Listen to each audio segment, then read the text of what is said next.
Hello. I want to talk today briefly about a new book which was published on Amazon by Cam Rivers Publishing 2 or 3 days ago, and which I think might be of interest to you if you are, as I am and many other people are, confused by what is happening in the world. It's a book called Cosmologies and the Modern World, and I will explain briefly what it's about and show you one or two reactions, or one reaction to it so far. The purpose of the book is set out at the beginning in the preface, and I'll read just the first couple of paragraphs to explain what its purpose is. We live in a confused and dangerously polarized world. The way I personally try to deal with these problems is to study how we got here to where we are, the roots of our dilemmas. I've approached this in a number of ways in books and films, and I'm doing it here again in a different way. The confusion partly arises as a product of Western civilization, as a result of great political, social, economic, ideological and technological changes over which I have little or no control. They have been developing over millennia, and now, as we emerge from COVID and into a heightened awareness of new threats and opportunities in ecology, artificial intelligence, the rise and decline of civilizations, I think it's useful to take stock by stepping back. This is not easy, for it requires becoming aware of the ideological, social, and other pressures which surround us, as in the image of a fly encased in a fly bottle suggested by Wittgenstein. The only way we can survive and perhaps escape is to begin to understand the nature of the surrounding, largely invisible bottle in which we buzz around. How can we do that? My natural response as a historian is to look back over the past, the path which led us to this point, and as also an anthropologist, to learn about my condition by looking at other worlds. For example, what are the hidden injuries of class? And much else becomes visible by comparing my own world with other ones. This makes me more aware of some of my own prejudices and illogicalities.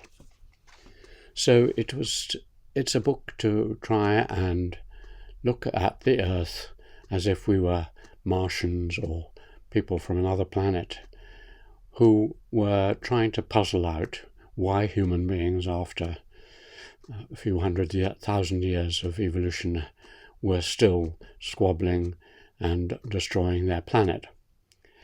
And the reaction to this book by one or two people, the few people who have read it and are working on it, has been very positive. And I'll just give you one which may hint at what you might possibly find in the book.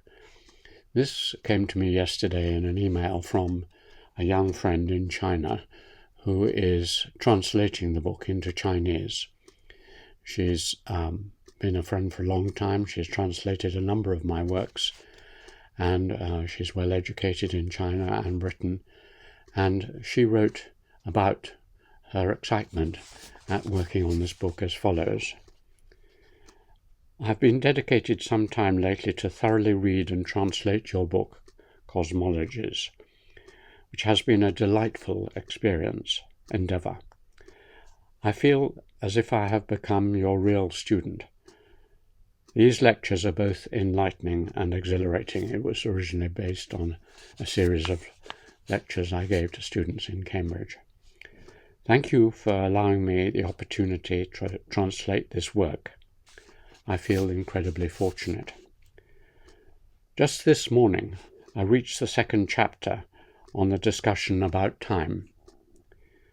Your mention of viewpoints from scholars like Mircea Eliade was inspiring.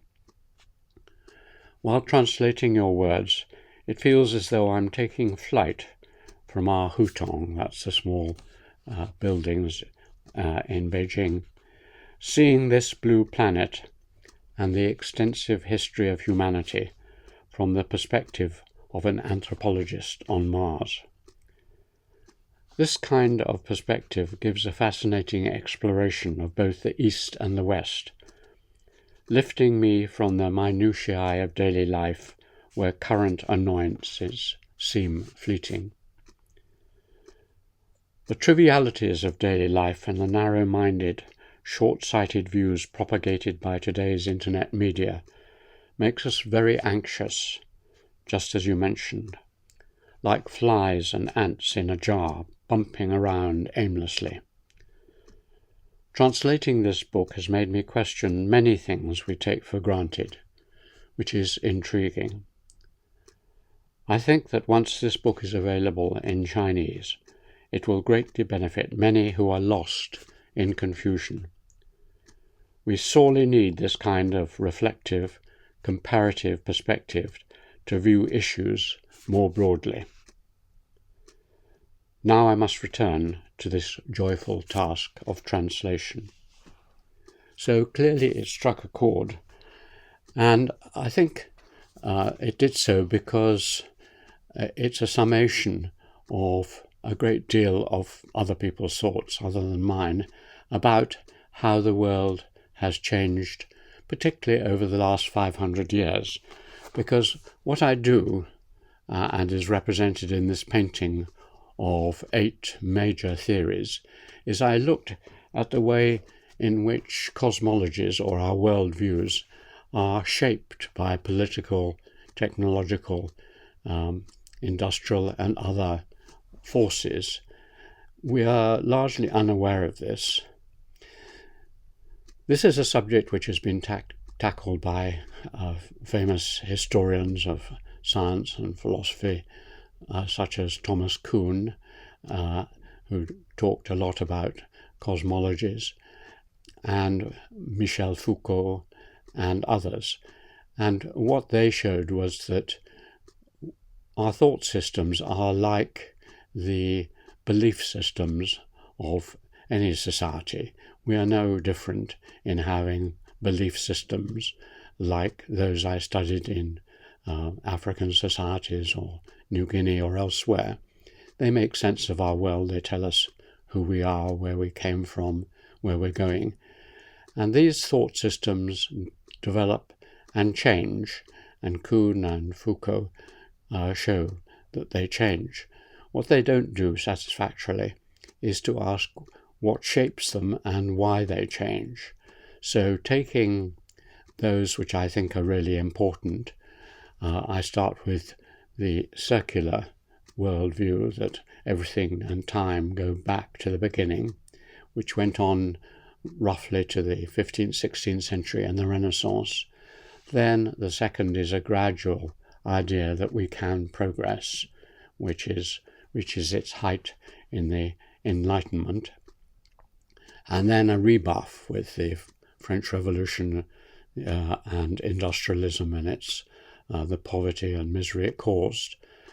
And then a growth of self-confidence and a sense that we are improving rapidly in knowledge and physical life, which leads to evolutionism, one of the great philosophies behind the work of people like Charles Darwin and Karl Marx and Herbert Spencer and others. And then again a setback around the time of the First World War with the realization we are no better than anyone else in our savagery. And then a steady state, what is often known as functionalism. We just look at how things work in the present. And then again, after the Second World War, as America became entirely dominant, a new kind of evolutionism with the West as supreme and the rest hopefully catching up through development. And that again has been given a great shock by the rise of Asia and the numerous wars after the Iraq invasion. So these thought systems fluctuate through time, and once you understand the legacy of each of these and the way in which history or historical events shape us, then you get a map and you see where you are in that map. And that has helped me to not panic about the small ripples of daily troubles and sadnesses as much as I would if I had no larger picture. So I hope you'll enjoy this book if you have a chance to get it. As I say, it's called Cosmologies and the Modern World, and I will shortly put up one or two other overviews of this book, so you can follow this up if you want to. Thank you very much.